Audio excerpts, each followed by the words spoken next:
Hello everyone, we have finished the 8th game week of the Premier League. Now Liverpool is leading by 24 points after achieving 8 victories out of 8 matches.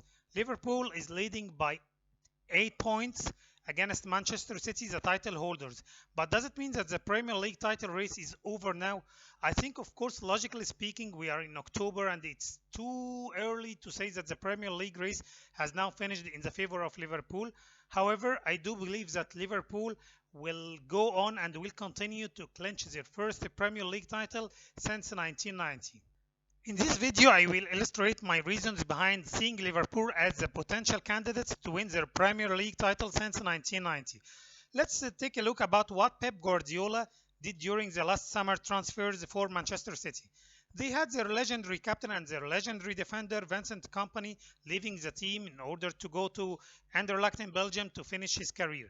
You didn't try to sign any other defender, thus you left your defense short of options. You had only Emre Laporte, you had John Stones, and Nicolas Otamendi.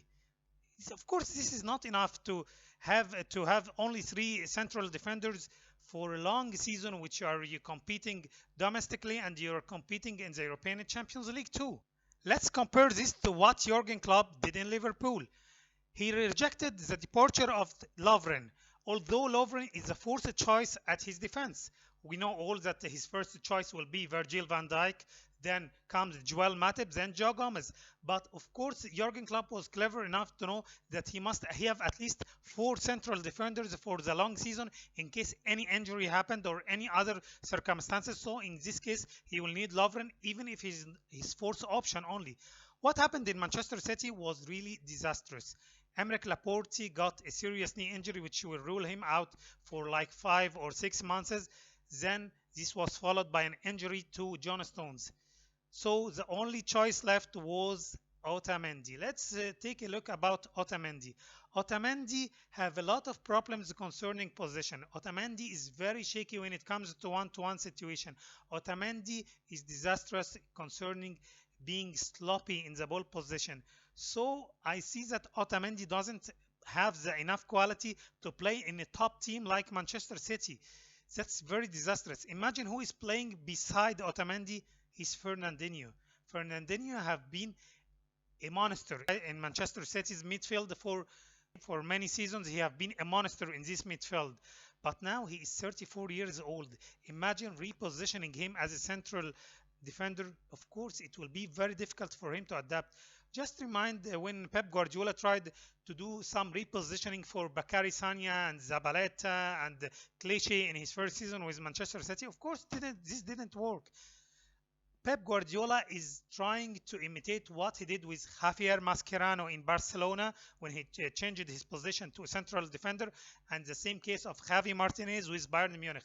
But please consider that Javier Mascherano was only 26 years old when he made this transformation for his position. This will not work with 34 years old Fernandinho, and it have been clear that Fernandinho is playing out of position. Thus, Manchester City conceded a silly defeat against Norwich City, then another defeat against Wolverhampton, which is not, of course, the best start to their season as a title holders and facing a very tough opponent like Liverpool in the title race. You can just imagine if Manchester City spent some money to sign a top quality defender like Kalidou Koulibaly or like Matthias de Ligt. Imagine how the case will be now while Laporte is injured and while Kompany has left the team and Stones is injured. Of course, it would have been much better than depending on Otamendi beside Fernandinho. Let's talk about another point, which is De Bruyne's absence from Manchester City's midfield. Of course, we all know that De Bruyne have missed most of the last season due to serious and frequent injuries. But Guardiola could overcome this problem by playing Bernardo Silva in the central midfield to act the same role as De Bruyne. But what's happening this season? When De Bruyne was rested against Norwich City, Bernardo Silva was not present in the starting lineup. Thus, the midfield of Manchester City have been lacking the creative factor. This happened again against Wolverhampton. De Bruyne was injured and there was no Bernardo Silva on the pitch. And when Bernardo Silva was introduced in the second half, he was playing on the wing. Thus, the midfield remained short of creative solutions. It is my due respect to Pep's brilliance as a coach who made a lot of achievement with Barcelona, with Bayern Munich, with Manchester City. It's not acceptable to repeat the same mistake twice. Another point that makes his title more close to Liverpool is a significant change in Klopp's philosophy. We saw now a Klopp defending the ugly football. He was not an advocate of ugly football at all. But now Jurgen Klopp have been focusing not on achieving big margin victories, but on how not to concede, even if he will finish most of his matches by a 1 goal margin. And that's what he said clearly after beating Sheffield United by a solitary goal. He said, I don't care about how I won the match. I only care about achieving the 3 points. We need every point, as we will not repeat the same scenario of the last season. Honestly speaking, Liverpool's defense have not been in the best form in the current season comparing to the last season.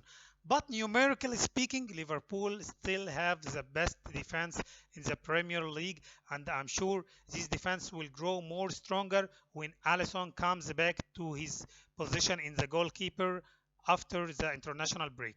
Another point which is very important in order to be a champion, you need some luck, really. Liverpool was lucky in the second half against Chelsea. They earned vital 3 points in this game.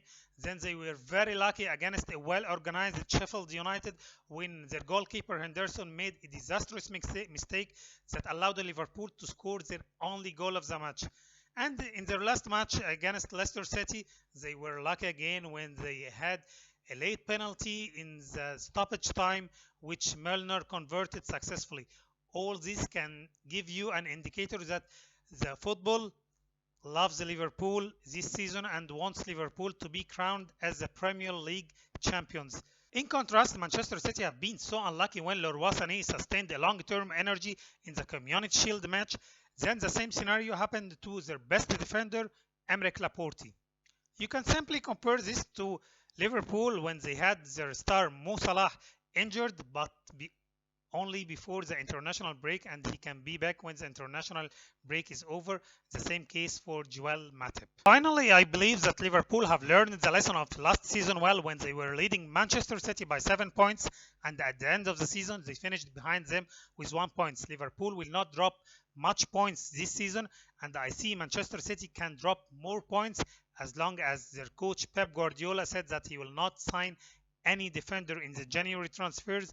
Thus, Liverpool will be crowned as Premier League champions for the first time since 1990. As a Premier League fan, I hope and I really wish that the Premier League title race will remain very tight and very close till the last week, like the scenario of the last season. Good luck to all teams, and hope you liked my video. If you liked my video, please subscribe to my channel, and see you later in another videos.